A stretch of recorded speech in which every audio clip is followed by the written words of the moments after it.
The Thief of Baghdad. Instructions. In this game, an exciting struggle develops for the sparkling treasures contained in the city's palaces, because only one person may rightly call himself the Thief of Baghdad. Preparing the game. Make the following preparations to prepare the game. Place the game board in the middle of the table and position a stack of 4 treasure trove chests on each palace. The bottom one should be the chest with 7 thieves, then the one with 6 thieves, then the one with 5, and the one with 4 on the top. The black figures are neutral guards. One of them is positioned in front of each palace. Now remove the 8 dancer cards from the pack and shuffle the remaining cards. Each player is now given all of the thieves in the color of his choice. The number of cards and guards that each player gets varies depending on the number of players. If there are 2 players, each of them gets 4 guards of the same color. The start player gets 6 palace cards and the other player 7. If there are 3 players, each of them gets 3 guards and the third player gets 8 cards. If 4 people are playing, each of them gets 2 guards, and the fourth player gets 9 cards.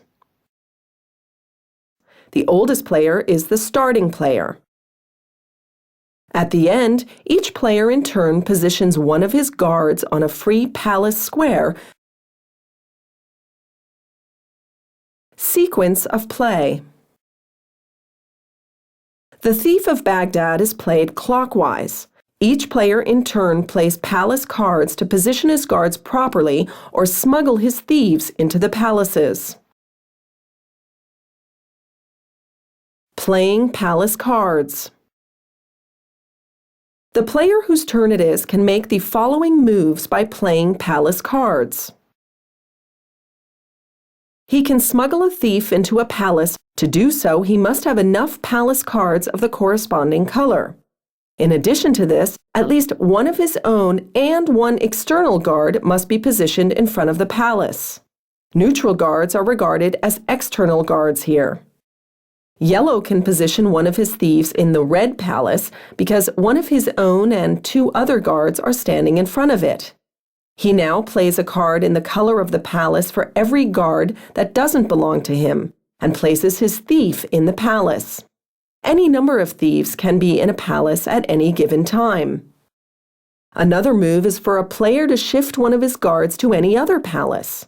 To do so, he must either place down a card of the palace on which the guard is standing or a card of the palace to which the guard is to be shifted. In addition to this, there must of course be a free guard square at the destination palace. The guard can take one of his own thieves with him here.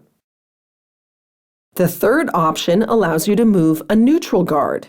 To do this, you have to play a card of the source palace and a card of the destination palace. Other players' guards may not be moved.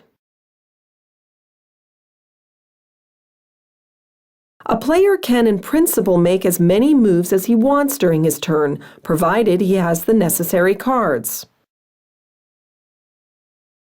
The only restriction is that he can only make a maximum of 3 moves involving a thief.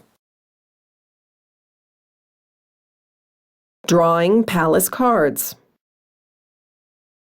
The player draws 3 palace cards from the stack at the end of his turn. If he decides not to make a move, he can draw 1 dancer card in addition to the 3 palace cards. This card works like a joker for all palace colors and can be played in place of any normal card.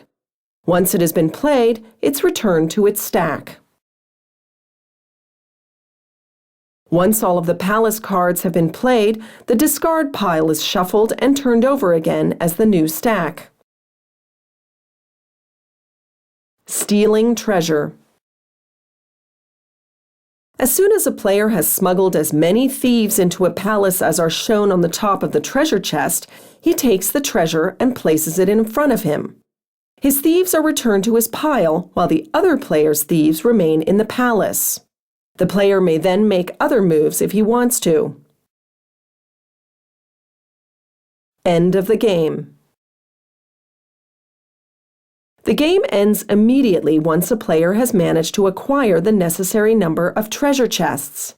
This number is 6 chests with 2 players, 5 with 3 players, and 4 with 4 players. This player hasn't only won the game, he can also call himself the Thief of Baghdad from now on.